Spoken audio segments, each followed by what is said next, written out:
Mega project দরকার আছে, কিন্তু কত কত প্রজেক্ট আছে সেগুলো আমরা রিভিউ করছি। সবচেয়ে বেশি এখন এমফেসিস দেওয়া হচ্ছে, এটা প্ল্যানিং মিনিস্টার বলে, যে আমরা যদি ছোট প্রজেক্ট, মাঝের প্রজেক্ট, যেটা হলো immediate implementation plus it creates local employment income generator. এটা বড় বড় ব্রিজ করবেন, টানেল করবেন, বাইরে থেকে এক্সকেভেটর আসবে, টাকা পয়সা ওরাই সব নিয়ে যাবে, কনসালটেন্ট বিরাট নিয়ে যাবে। মেগা প্রজেক্ট দরকার আছে, বড় বড় প্রজেক্ট, কিন্তু ওই সো কল মেগা প্রজেক্ট করে অন্য কিছু সুযোগ সুবিধা নেওয়া, এটা স্কোপটা একটু বেশি।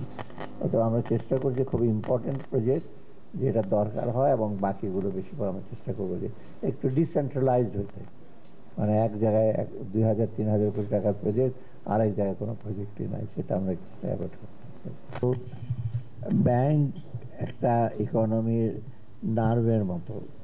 এইটা আপনার রক্ত চলাচল সঞ্চালন, যদি ব্যাংক যদি কনস্ট্রিক্টেড হয় বা ব্যাংক যদি কাজ না করে, পুরো ইকোনমি কিন্তু, এটা ব্যবসা বাণিজ্য না, মানুষের সার্ভিস দিতে হয়। তা আনফর্চুনেটলি ব্যাংকের অবস্থা এখন একটু বেটার হচ্ছে, কারণ ওই যে টাকা পয়সাটা প্রথম আইডেন্টিফাই করে আমাদেরকে একটা অ্যাকশন না নিয়ে বাইরে যদি আমরা লিখি, ওরা কিছু করবে না। আমি যদি লিখে দিলাম সুইজারল্যান্ডে বা ব্রিটেনে লিখলাম অমুক টাকা নিয়েছে, যে আপনাদের চিটাগাঁর এক বিখ্যাত লোক তো টাকা নিয়েছে, কি 300 না করে ফ্ল্যাট কিনেছে, স্পেসিফিক্যালি এই সেটা আইডেন্টিফাই করে আমাদের একটা অ্যাকশন নিয়ে তখন লিগাল ইসে বা ইসে আমরা পাঠাতে পারি। এবং এখানে ইনভেস্টিগেশনের ব্যাপার আছে, সিআইডি অথবা এখন দুদক কিছুটা করে, বাংলাদেশ ব্যাংক তো করবে না, বাংলাদেশ খালি তথ্য দেয়, আসলে ইনভেস্টিগেশন করে দায়িত্ব কিন্তু সিআইডির মেইন। তো ইতিমধ্যে একটা জিনিস দেখবেন, বাংলাদেশ ব্যাংকে বহু লোকের অ্যাকাউন্ট কিন্তু ফ্রিজ করে ফেলছে। আমার কাছে তো ডেইলি কতজন লোক রিকোয়েস্ট করে, ওইদিন আমি নাম বলে, বিখ্যাত একজন সাউদ্দিন সাহেব, আমার ছেলেটা কি বা ভালো ব্যবসায়ী, কত বড় ব্যবসায়ী, টাকা আটকে রেখেছে। আমি যখন এনবিআরে জিজ্ঞেস করলাম, ওরে স্যার কি বলেন, সে যে কি কাণ্ড করেছে, এখন কিছু না পারে কোর্টে গেছে।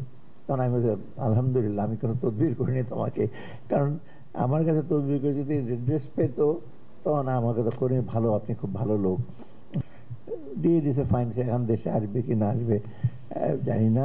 আমার সাথে দেখা করার জন্য অনেক রকম মেসেজ দিছে, অনেকের লোক হয়তো, আমি খেলাধুলা পছন্দ করি, তার মানে সাকিব হাসান বলছে আমি দৌড়ে বলে নিয়ে আসো, আমি গেটের থেকে রিসিভ করে নিয়ে আসি। আমি তো সেরকম লোক না, আমি তার উত্তরই দিইনি। সিমিলার 420 কোটি টাকা অল্টারনেটিভ ফান্ডিং সোর্স। আর আমাদের ক্যাপিটাল মার্কেট আনফর্চুনেটলি ডেভেলপ করে নাই। ব্যাংক কিন্তু টাকা দেওয়ার মতো আর সম্ভব না, যে কোনো ব্যাংকই।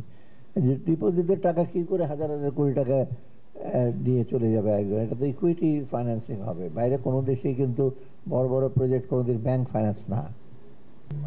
আমি একটু বিরক্ত, আমি প্রেসে এমনি কম কথা বলি, প্রেসে কিছু বললেই সেটাকে পজিটিভ সাইডটা না নিয়ে নেগেটিভ সাইডটা বেশি দেখে। তা আমাকে আমার মনে হয়, স্যার আপনি যতজন দেখছেন বেশিরভাগই আপনার বক্তব্যের কিন্তু অন্য মানে করবে। আমি কারণ বাজারে গেলাম, বেড়ে গেছে অনেক কিছু, আমি বললাম ডিম তো চট করে আনা যাবে, তখন বলে অর্থ বোঝে ডিম পারে না কেন, উনি পেরিয়ে দেবে। তো এইগুলো ঠিক জার্নালিজমের চিহ্ন না। আমি কথা প্রসঙ্গে বলছি, ডিম এমন একটা জিনিস আমি চট করে প্রডিউস করতে পারবো না, সময় লাগবে, সেটাকে ডিম পারে না। আমার তোমার তো বাজারে গিয়েছিল, তোমার ডিম পারতে বলছে তোমাকে, আমি বলছি সেটা তাদেরই। তো এই জিনিসগুলো কিন্তু একটু ডিফিকাল্ট হয়ে যায় আমাদের জন্য।